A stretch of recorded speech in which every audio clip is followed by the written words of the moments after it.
হামলা করে আন্দোলন বন্ধ করা যাবে না।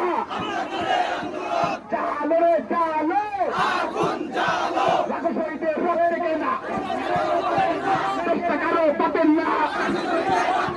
লাখো শহীদের রক্তে কেনা, লাখো শহীদের রক্তে কেনা, জবাব তোমায় দিতে হবে, নইলে গদি ছাড়তে হবে, জবাব তোমায় দিতে হবে।